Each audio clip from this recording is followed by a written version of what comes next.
कल के ही विषय को आगे बढ़ाते हुए आज हम बात करेंगे मौर्य काल पर। कल हम लोगों ने महाजनपद काल तक का अध्ययन किया था, जिस दरमियान 600 ईसा पूर्व से लेकर 325 ईसा पूर्व तक के कालक्रम को रखा जाता है। आज हम लोग मौर्य काल के अंतर्गत 322 ईसा पूर्व से लेकर 185 ईसा पूर्व तक के कालक्रम का अध्ययन करेंगे। आ जाते हैं प्रश्नों पर। पहला है चाणक्य का अन्य नाम, यानी अन्य किन नामों से चाणक्य को संबोधित किया जाता था। तो विप्रगुप्त, कौटिल्य इत्यादि नामों से उन्हें संबोधित किया जाता था और इनकी सुप्रसिद्ध रचना है अर्थशास्त्र। अशोक ने अपने सभी अभिलेखों में एकरूपता हेतु किस प्राकृत का प्रयोग किया? तो यह अर्धमगधी का प्रयोग उन्होंने किया था। देवानाम प्रियदर्शी की उपाधि किस सम्राट की थी? तो यह अशोक की लोकप्रिय शब्द जो है उपाधि थी। वह शासक जिसने अपने जीवन के अंतिम दिनों में जैन धर्म को अपनाया, तो ये चंद्रगुप्त मौर्य थे, जिन्होंने भूखे प्यासे रहते हुए या भोजन और का परित्याग करते हुए अपने प्राणों का त्याग किया था। मौर्य साम्राज्य की प्रचलित मुद्रा क्या थी? तो इसे पड़ के नाम से जाना जाता था। यदि पूछ ले सीता से क्या आशा है, तो इसे राजकोषीय भूमि से प्राप्त आय के रूप में जाना जाता था। मौर्य काल में शिक्षा का प्रसिद्ध केंद्र तो तक्षशिला हुआ करता था। अगर गुप्त काल में पूछेगा तब आप नालंदा बताएंगे, लेकिन अगर मौर्य काल में पूछे तो तक्षशिला। किस अभिलेख से ज्ञात होता है कि चंद्रगुप्त का प्रभाव पश्चिम भारत तक फैला हुआ था? तो यह रुद्रदामन के जूनागढ़ अभिलेख से जानकारी हमें प्राप्त होती है। एकमात्र स्तंभ लेख जिसमें अशोक ने स्वयं को मगध का सम्राट घोषित किया है या बताया है, तो यह भाब्रू स्तंभ है। उपाधियां, यह कुछ मौर्यकालीन विशिष्ट उपाधियों की हम बात करेंगे। तो फैंड्रोकोटस, यह उपाधि चंद्रगुप्त मौर्य की थी, जिसे जस्टिन द्वारा उसे प्रदान किया गया था। अमित्रघात, यह बिंदुसार की उपाधि थी और देवानाम प्रिय अगर पूछ ले तो अशोक की थी। तो ये 2-3 महत्वपूर्ण उपाधियां हैं जिसे याद रखने की आवश्यकता है। किस राज्यादेश में अशोक का नामकरण अशोक के रूप में प्राप्त होता है? तो यह मास्की व गुर्जरा अभिलेख से प्राप्त होती है। पुराणों में अगर पूछ ले कि अशोक को किस नाम से जाना गया है, तो अशोक वर्धन के नाम से पुराणों में अशोक को जाना जाता है। प्रथम भारतीय साम्राज्य की स्थापना किसने किया? तो मौर्य वंश में किया गया। और अगर पूछ ले किस सम्राट ने किया, तो चंद्रगुप्त को यह श्रेय जाता है।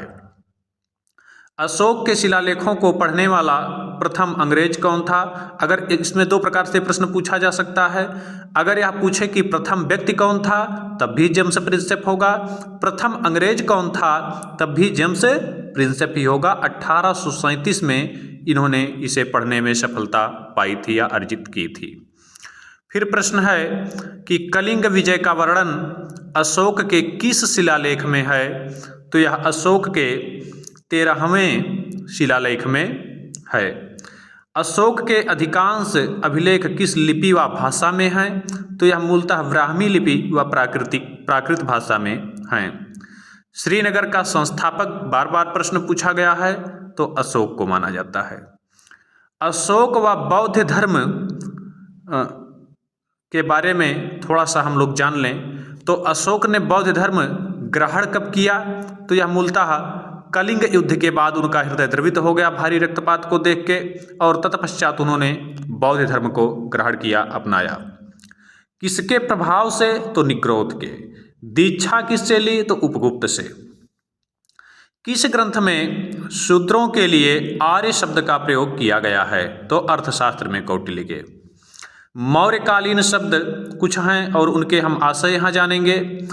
यज्ञ, नोमाई, तो यह फड़क निर्माण अधिकारी से संबंधित है। गूढ़ पुरुष तो यह गुप्तचरों के लिए प्रयोग किया गया है। विष्टि यह बेगारी के लिए प्रयोग किया गया है। किस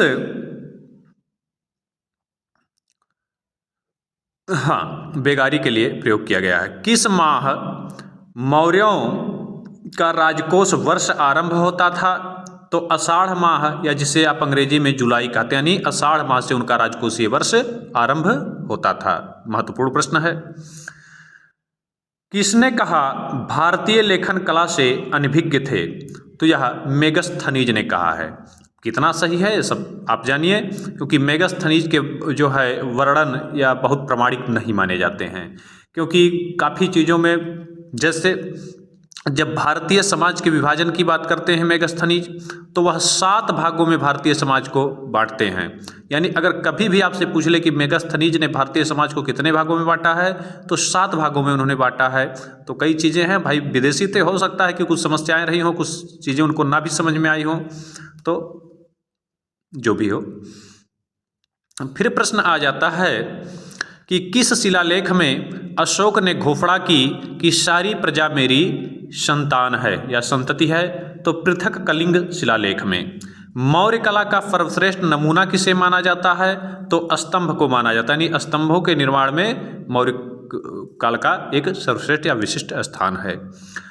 अशोक के द्विभाषाई अभिलेख कहाँ से प्राप्त हुए हैं? तो सर-ए-कुना, जिसे कंधार आप आज कह रहे हैं, सर-ए-कुना, ये ग्रीक व अरमाइक भाषा में प्राप्त हुए हैं। अच्छा, यहाँ एक प्रश्न और बहुत ज़्यादा आवश्यक है कि जो है खरोष्ठी लिपि से जुड़े अभिलेख कहाँ से प्राप्त हुए हैं? तो पाकिस्तान से। ग्रीक अगर पूछ ले तो अफगानिस्तान से, अरमाइक पूछ ले तो यह भी अफगानिस्तान से प्राप्त हुए हैं। याद रखने की आवश्यकता है इसको। किस ग्रंथ में चंद्रगुप्त से संबंधित विशिष्ट जानकारी प्राप्त होती है? जानकारी तो हमको जो है मेगस्थनीज से भी प्राप्त होती है, इंडिका से भी, अर्थशास्त्र से भी चाणक्य के प्राप्त होती है, लेकिन अगर विशिष्ट जानकारी पूछ ले तो मुद्रा राक्षस से।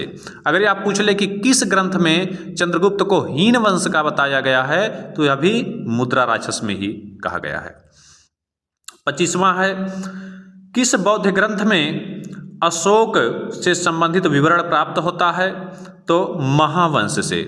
इसको आप जो है एक ट्रिक से भी याद रख सकते हैं कि मौर्य वंश का सबसे महान शासक कौन था? तो अशोक को माना जाता है। और कहाँ वर्णन हुआ है? तो महावंश में, महान महावंश। सर्वप्रथम सौराष्ट्र में सुदर्शन झील का निर्माण किसने करवाया? तो चंद्रगुप्त मौर्य ने। अशोक का प्रथम शिलालेख किससे संबंधित है? तो अशोक का जो प्रथम शिलालेख प्राप्त होता है वह मूलतः पशु बलि पर रोक से या प्रतिबंध से संबंधित है। भारत के प्रथम अस्पताल व औषधि विभाग का निर्माता किसे माना जाता है? तो अशोक को माना जाता है, यानी पहला अस्पताल और औषधि विभाग का निर्माण अशोक ने करवाया था। यदि पूछ ले भारत का मुक्तिदाता कौन था? तो चंद्रगुप्त था, इसलिए माना जाता है क्योंकि इन्होंने यूनानियों से भारत को मुक्त करवाया। पंचायतों के माध्यम से ग्रामीण शासन व्यवस्था का सूत्रपात किसने किया? तो मौर्यों ने किया।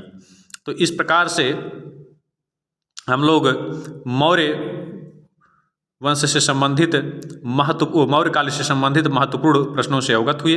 अगली चर्चा के साथ हम पुनः उपस्थित होंगे। आज इतना ही। कोई प्रश्न आपका है, कोई सुझाव हो तो आप कमेंट के माध्यम से रख सकते हैं। धन्यवाद।